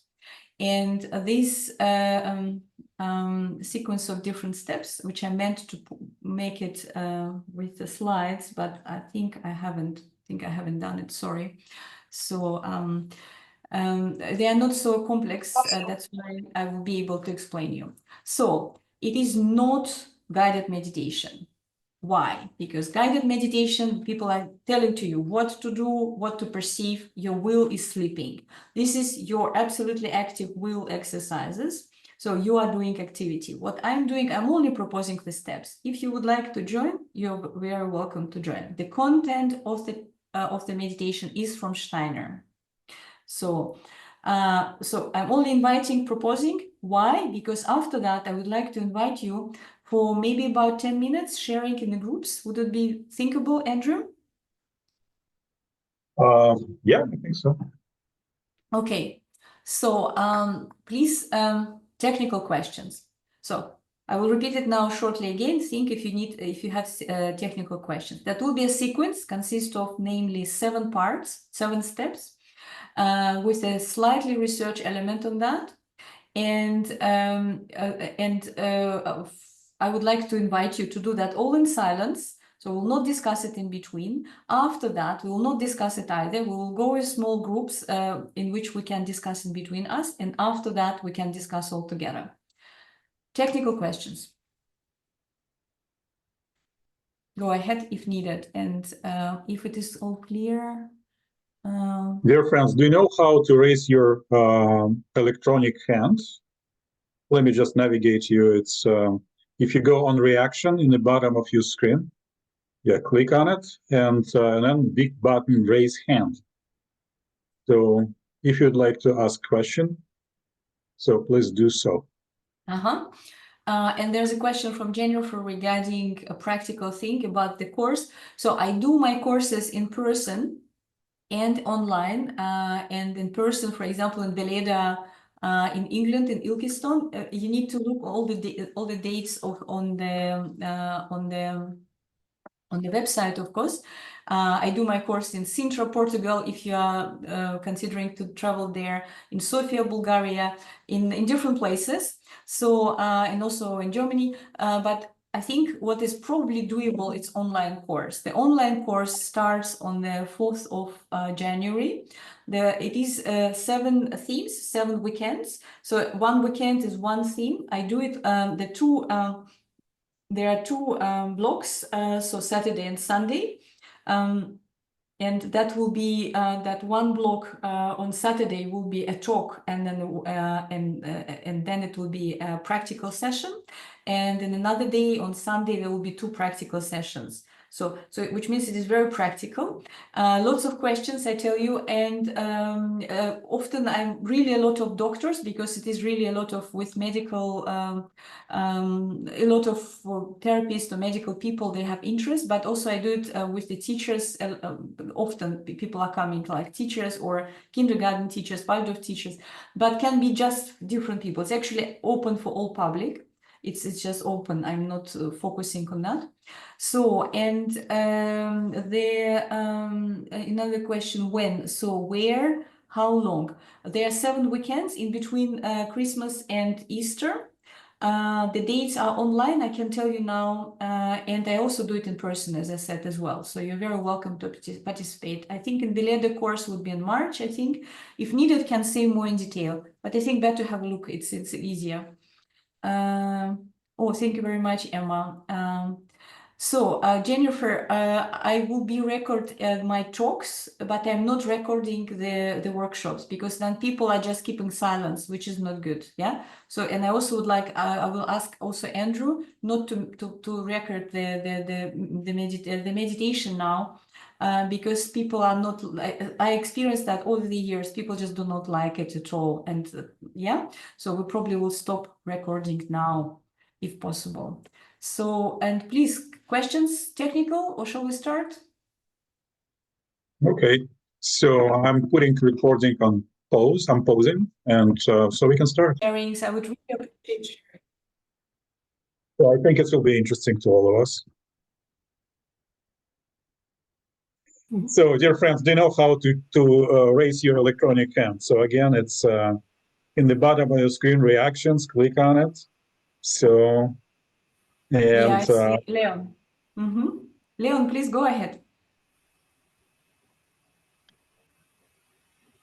Hello. I think this is the first time I've talked to an anthroposophist who's also a scuba diver. I'm a certified diver. Came to the United States to study marine biology in warm water, please, in Miami. Anyway, the question I have is about prayer. We discussed this a little bit in our small group. In Anthroposophy, we tend to speak a great deal about meditation and very little about prayer. And, you know, Steiner prayed the Lord's Prayer very, very loudly, apparently, every day. So what do you comment on prayer? Oh, thank you, Leon. I found it's a very good question. I'm actually one of my exercises, the comparing the prayer and meditation. So it's a bit not so good to spoiling that, but it would be really good to address this. You see, So, and when we are meditating, we're focusing attention on something, usually on the content which we know. It's like focusing attention. Remember that Steiner said, we looked today in the talk, Steiner said we have to put undivided attention in something one, yeah, like focusing attention, pulling thoughts to one point. In the research, we don't know the content. So in meditation, we know the content. For example, foundation stone meditation we discussed today, we meditated that today, we know the content, yeah? In the research, we do not know the content. That's why we're very open. It's an open awareness. It's empty mind, question, and open awareness. In praying, it is neither nor. It is not so focused, not so open, yet kind of asking questions, asking for help, and this gesture, kind of going higher and asking, would you please help, we need your help, please support. So it is neither nor activity, but beautiful activity, beautiful. And I would say that in our initiative, the Power of the Light of Christ initiative, we are meditating, but it's very close to the prayer, because we're inviting the power of the light of Christ on our hearts, and then shining that. It's not asking, because there are two kinds of prayer. One is asking, another is praising in a way. So, and this, we're doing more of the second part, like kind of inviting to us and through us to the world. So, but beautiful question. I would really appreciate if you would have your own experiences. So that would be great. Yeah, and I see Mary also has question. Please go ahead, Mary. Hi, it's Mary Louise. Thank you. Mary, I've got a question about, so my experience is when we go to these different aspects of our being, our limbs and our heart, lung and our head, I go there and I'm there with my attention on the physical level. So I'm more aware of what's happening physically in those areas.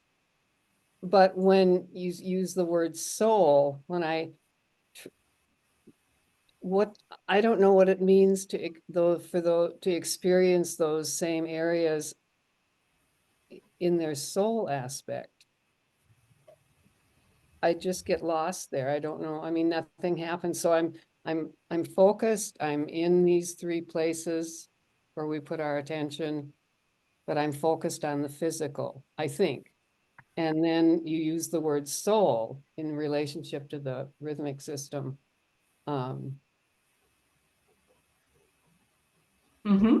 So, Marie-Louise, actually the foundation stone meditation is about the soul of man. Yes, it's repeated, the soul of man, the 3 times. This is not my text, this is text from Steiner, just that we are all aware and staying on the same page. So the foundation stone meditation consists of 4 parts, and the 3 parts of them each of them begins with soul of man, and then something further, yeah? So which means this is addressing of Steiner. And then Marie-Louise is saying we can focus on physical part, but we also can focus on the soul part, especially probably on the second one. Let me see. The first was the body and the limbs, and the second was breathing, breast and heart and the breathing. Do you mean this part? Probably. I understand, isn't it? Probably. The middle part. So my understanding that we can connect with the soul part easier from the heart area rather than from the limbs, for example. I gave you this image of the modern person. You might remember modern person. You might remember that his limbs are actually not included. The aura was kind of shorter in a way. So, and that's often our current situation. Our hands are not really actively included. That's why it's harder to experience soul in the hands, easier more in the middle area. So that's why probably it will be then easier. So connected with heart, middle body, breathing, and in the soul. Yes, that would be my understanding. The difference in between physical and the soul qualities that they are in the connection of in the connection of this physical part, we have soul more active. In the harmonious state, our soul is all around, not only here, but usually if it is problematic, then it's easier to connect with the heart. So that's why we use physical manifestation to connect to supersensible around. But in any way, soul interpenetrating that room in any way. So not And sure that- if answering the question. If not, please ask again. Well, that's what I don't understand. What is the experience when I move from the physical to the soul level? I mean, what do people experience when they attend to the soul, put their attention on the soul? I mean, I get putting my attention on the physical, but I'm just lost when I don't know I don't know what the soul experience is. I'm not conscious there. So I don't, nothing, I mean, I'm just kind of thrown into. I see. Maybe one of the aspects here, which I would like to underline, it is that subtle attentiveness. In order to come closer to such an experiences, we need that subtle attentiveness, which we usually absolutely not aware in everyday activity, because we are kind of in this mechanical physical world, all is good. As soon as we're trying to look on something super sensible, we need that really, really subtle attentiveness. And when you're trying to address that, then you can experience something different. For example, speaking about the physical body, this is one thing, even in the breast area, but then starting with breathing. For example, here we came heart, the middle body, and then breathing. And breathing is already not so physical, isn't it? And then you can see, that this is breathing, coming and going, how it is coming and going. And you might experience different gesture, something like I'm showing with the hand, coming and going, rhythmical. So, and then you can try to tune on this. What is this here? What is actually rhythmical here? You can form in the question, you can try to ask your inwardly, how does your soul look like? That's why this is actually one of the aim of the course, why I'm doing actually that course, that people are more aware about the supersensible reality, which we all have. We all have the soul, otherwise we will not be here, don't we? So, but just how to be aware. This is, of course, the process. It's not like jump and it's done, yeah? It's a process, and step by step, and with that subtle attentiveness, asking yourself, but how my soul look like? Oh, how is it here? And then you might experience something more subtle. Okay, thank you. Shall we go further? And I see Philippa and David, please go ahead. Both got a question, but my mum's one was, how does meditation give us the strength to live?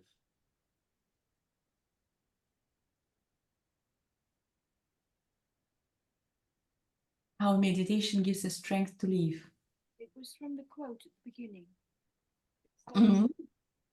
Yeah, it was. I remember that Steiner said that there's a strength to live, strength for life. I think something like that. I think in the quotation, if we read further, Steiner said something like, through meditation, we get the strength for life, but not weakness. So, and that probably would be one of the aspects here, that, so from one hand side, when we are meditating, often we say, oh, we're so busy, no time. As soon as we're saying no time, then it's no time, actually, yeah? As soon as, but as soon as we're trying to integrate meditation in our life, even if it is 5 minutes, even if it is for a short while, then we can experience that just these 5 minutes, which are taken out of the stream of everyday activity, they are strengthening us. They're not weakening us. They're not taking our time. It is not a time for wasting time, rather giving us strength to continue even the same activity, but with a new meaning. Because maybe someone who meditates, for example, every morning, and then one morning forgot to meditate, or whatever, in a business trip, you have to go to the airport or whatever, and then suddenly you have a feeling, oh, it is as if I didn't take a shower, isn't it? Have you experienced something like that? It is something which need to be done every day, and suddenly you haven't done it, and you feel as being unwashed, for example, physically, but of course on the soul level. So as if having done something so essential, and then the whole day is kind of, it's a bit strange, but something very important I didn't manage today. What was this very important? it's just 5 minutes of meditation or maybe 10 minutes of meditation. And so for this, I think in my understanding, that's what Steiner meant in this quotation, that's strengthening us back. Another point, which it will be not specifically in the connection of that quotation, but generally, is that, you know, when we are, for example, you have seen the drawing, the image of the modern person. And it looks maybe for some people quite shocking. I'm sorry about that, but I tell you, it's maybe only 30 or 40% of the reality which is there. Actually, what I didn't put on this drawing, I didn't put these different exogenous blockages, the different arrows and lancets or whatever stuff which is coming from us from outside. I didn't put it there. I didn't put illnesses on that. There's no illnesses. There's no child vaccinations. There's no COVID-connected vaccinations. There's no different substances, such as drug substances, medication substances. They are not on these drawings. They are not there. And that's why the situation is even more dramatic in a way.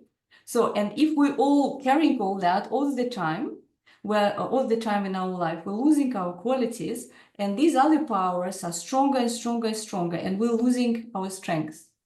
For meditation, we're actually fighting with these beings. We're fighting, really fighting. We're increasing our inner core, fighting, saying, no, we don't need them anymore, and we're cleaning that our inner space. We're something like claiming the stake. Is it correct to say so?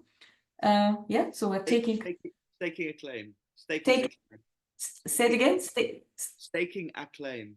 Staking a claim, yeah. So taking that space back, yeah.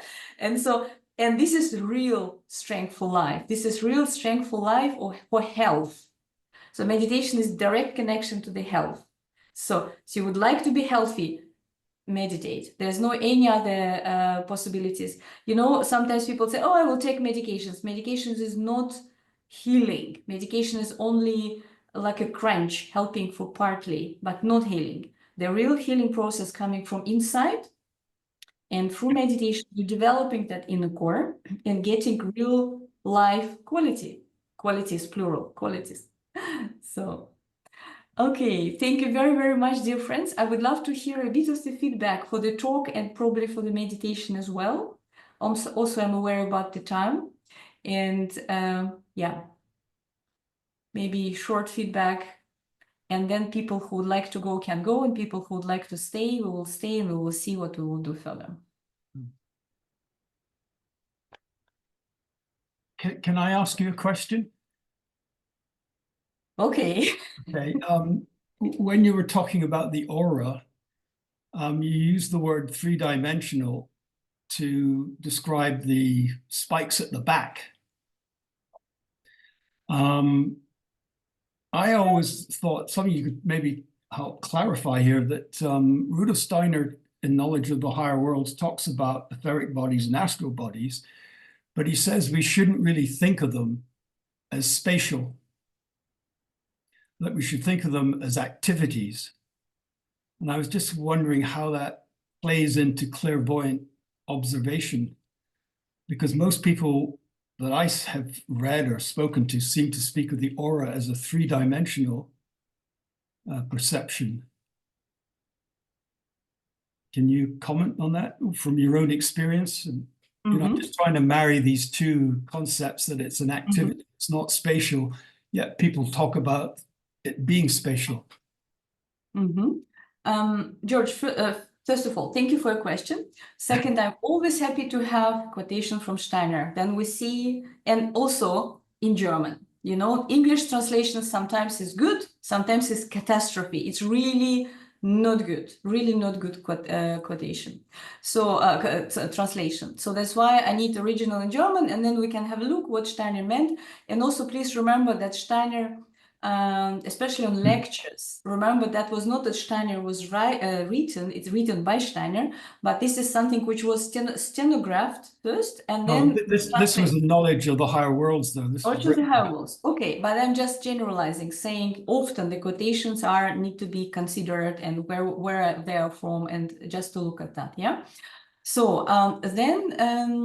so there are different parts in our aura, and how could they be perceived, and are they spacious or not spacious?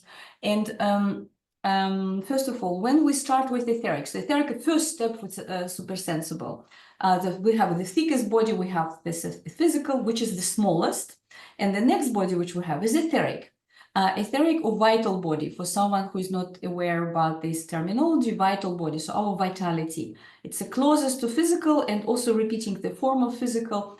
And most of the people, not clairvoyant, just normal people in the office, I do my course for business people, they are able to perceive that. Most of the people in the world, I worked on different languages, different countries, people are able to perceive some elements of the etheric. It's the thickest body, and I also would like to say that most of the supersensible perception generally are about etheric body, because this is the thickest which we have after physical. So, and you can experience that in the best way closer to physical, yeah? So, I don't know what Steiner meant. Maybe he meant that he said that this etheric is not spacious because it is not physical. Maybe he meant that. I don't know. We need to have a look. And also you said that it is movements. I tell you, yes, it's a lot of movements. If you look at the etheric, then it is more, is much more in motions. So which means actually, if I would do the the real drawings of the only supersensible reality of that man whom I presented you today, then it will be no physical body at all. It will be just a lot of movements, a lot of colors, but no physical body. So I only use physical body as a indications where the other bodies are. Yeah. So that's why I don't know what exactly Steiner meant. From one hand side, yes, it's probably not three-dimensional because it is not in a connection with physical reality, yet etheric body is still possible to really experience very strongly in the connection with the physical body. And it is similar, bit yet different regarding astral. It's also three dimensions, like a sphere, which we are wearing all around. And again, most of the people in the world in different cultures with whom I work are able to experience that emotions are not only in the chest, but also around. This is emotional body. And this is three-dimensional. You can experience something, problems here or there. But it is already less in the connection with three-dimensional reality. And then if we go mental, it's even more finer, and it is even less of three-dimensional, and high spiritual, even less three-dimensional. It's kind of losing dimensionality, losing this quality. So etheric, still possible, very strongly. Astral, less possible, mental and high spiritual, they are even harder to allocate. So for example, we can experience a consciousness for a person or a being on different places simultaneously. It's possible, for example, or it's not so easy to allocate with physical, yeah? In my method, I would say, I'll call it like that, I'm using physical body strongly, because otherwise it's much easier to go in fantasies. That's why on all exercises which I'm doing, I'm usually asking, where in the body do you experience that? And it's one point, and not, why do I do that? Exactly based on that drawing which I showed you today. Most of us, we're living in the head, and there's lots of fantasies and a lot of other stuff. So we need to calm down. We need to come back to the body, connect with the heart, because the heart is the only not fallen part. And from the heart, we can have perceptions, and we can have, I mean, not only, of course, it's much more complex, but just to say, come back to the body, come back to the heart, and then it's becoming more understandable in a way. Yeah. So is the bodily or the spatial experience of the etheric body something that's more experienced as its relationship to the physical body? I didn't get that one, George. Would you please repeat? Is the experience then of the aura or etheric body more something that is experienced as a relationship to the physical body in terms of seeing it as a spatial entity? Because obviously it's linked to the physical body. It's, you know, gives the activity of the physical body, life of the physical body. Mm-hmm. So is it that association that it has that makes one experience it as a spatial entity? Do you see what I'm saying or not? Not clearly, probably, but not clearly. For me, Okay. yes, of course, it's probably a relationship as well. Etheric is actually so we are formed from spiritual down below to physical. So that's why for me it is more like we have let's say seeds of our existence up in the high spiritual, and then it goes thicker and low spiritual and mental. Then it goes even thicker to astral or soul qualities, and then got even thicker to the etheric and even thicker to physical. So it's like they are forming us. So it's not that direction forming, but they are forming us. That's why etheric is forming spiritual from that physical, from that point of view. Yes, it is relationship as well, but I don't know, you know, I do that practically. Experience, try, and then you have your own conclusions, rather theoretically speak about that. And then you see, how is it for you, you know? How is it for you? Do you experience that? Do you experience not? Okay. How is it here, there? And yeah.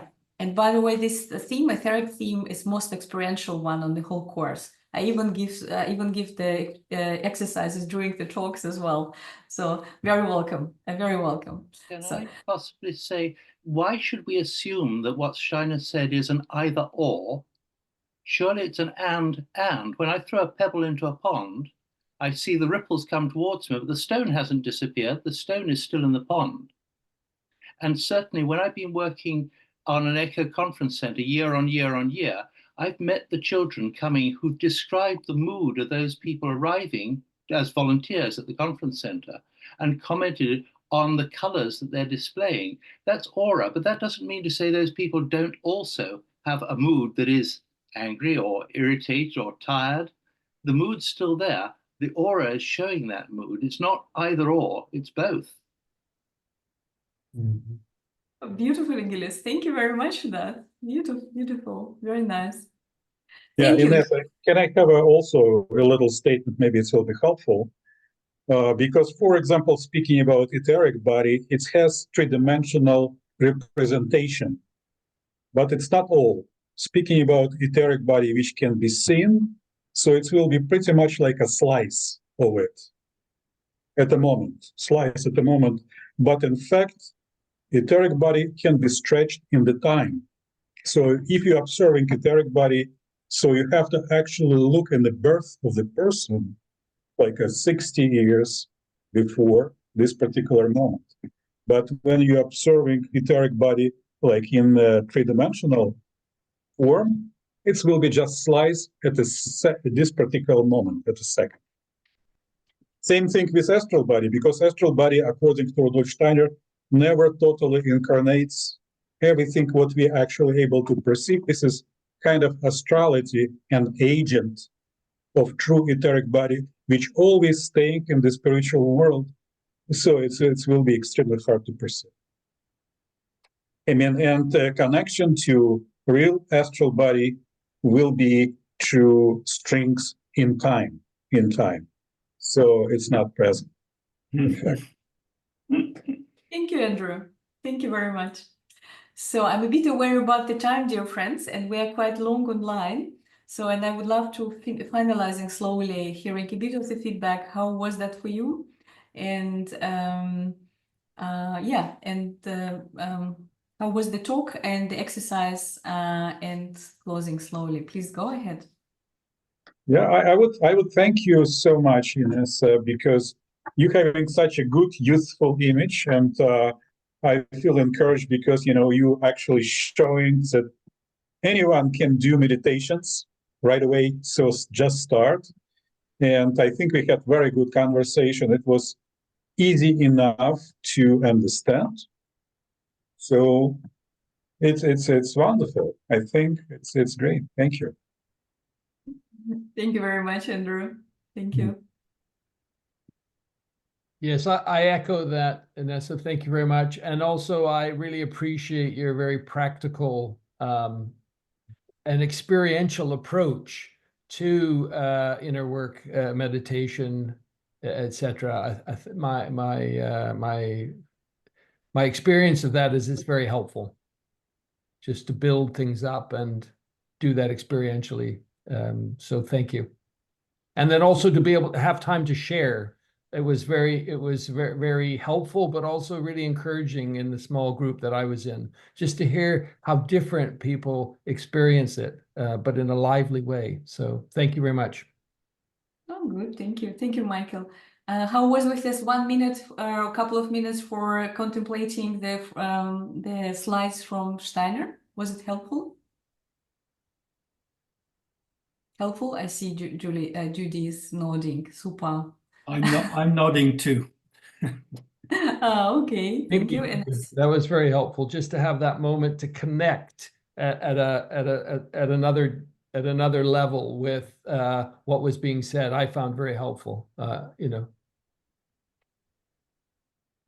oh, thank you. And I see. I also like the fact that you gave us time to read the Mhm. slides. I thought that was good to Super. digest them.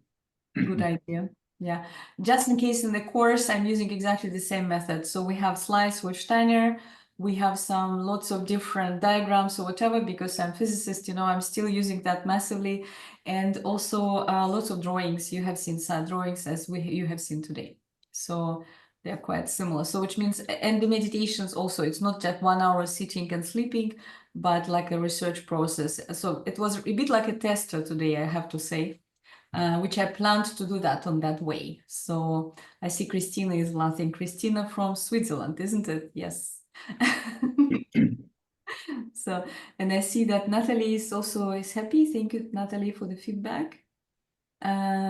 Okay, Susan is also, I see, encouraged. Wow, great. Wendy, thank you so much. Always thank you very much, dear friends. Okay, and big thank you for organizers. We have Andrew and Michael. So Michael? Hmm? thank you, dear friends. Thank you, dear friends, the whole group for. Dear friends, session is recorded, so I will put it. I will post it on YouTube channel Threefold Mankind, so you can watch again. And I also put on the website, YouTube channel of Rudolf Steiner Brand Chicago. All right, dear friends, please feel free unmute your machines and say a big thank you to Inessa, and we will conclude our session. Thank you. And would you please make me a host? But I don't know, can you make me a host, please? Because probably people will stay, just in case those people who will stay. You are, oh, okay. So, okay, I will make you host. Okay, great. And I will stop recording, right? Yes, sure. Okay. Andre, just to say thank you very much for making it possible to host this presentation. I really appreciate it. And Inessa, again, thank you for being willing to do this. I'm very, very appreciative. I'm going to have to leave because I didn't anticipate the length and I have a family obligation now. So if whoever stays on with you, please enjoy the opportunity, but I'll have to say goodbye. So thank you. Okay. Thank you so much, Michael. Bye. Bye-bye. Thank you. Thank you. So, Thank you. yeah, please. Thank you. Someone who would like to stay, Irene, thank you. So someone who would like to stay, please stay. We will see how many people we are here. Yes, I see now, Andrew. Yeah. Thank you. Thank Fantastic. you. Thank you. Bye. Bye-bye. Bye. Thank you.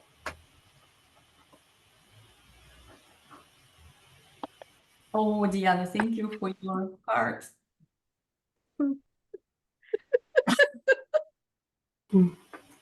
So I have a practical question about the course. I'm the one who keeps asking you because I'm so interested in taking it, and I'm trying to put I have been for several years now since I met you when you came to the Walder School in Belmont, Massachusetts a few years ago, and I've been trying to take a class with you since then.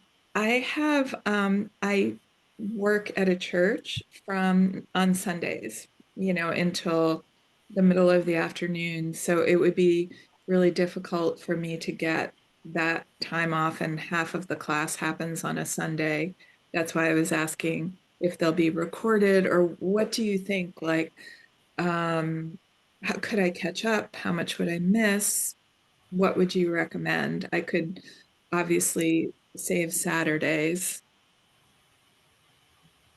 So Jennifer, let me remember. I think I do the course. I'm just at this technical question regarding the it will be from 10 till 2 in New York time. So which means it will be too late to you will be working, or 10 till 2 time? The other thing, if it's 5 hours, it would be 10 to 3. So I was looking at your website and it says 10. Yeah. 10 till 2, yeah. 10 So to 2, but it's 10, it's 3 to 7. Oh, that's that 4 hours? That's a 4-hour class. Okay. All right. So I get my head around that. Yes, 10 to 2. I usually get home around 3. Around 3. So on Sunday, usually I do the practical exercise. So as I said, Saturday talk, which is recorded, then exercise, and then Sunday 2 exercises. Unfortunately, I don't know how to do that. Is there any chance to change something with your work, or not really? Well, it's 2 Sundays in January and 2 Sundays in February, which is a lot to ask, for time off. Well, I don't know, Jennifer, maybe, I don't know, maybe would you like to participate this which is possible for you, if you like? Would it be something in between? Yeah, so maybe would it be worth it for me to sign up if I could do half of the Sundays, but not the other half? Do you think that I would get enough out of the class, or? On Saturday, we do usually, I work with these exercises, so which means on Saturday that there will be the talk and then the exercise from Steiner. The research exercises will be on another day. I'm usually doing like that. I might be a bit plus minus, but usually I do it like that. So which means it already will be quite big work. Shall we stay with that till now? Yeah, and then half, but then it will be just half.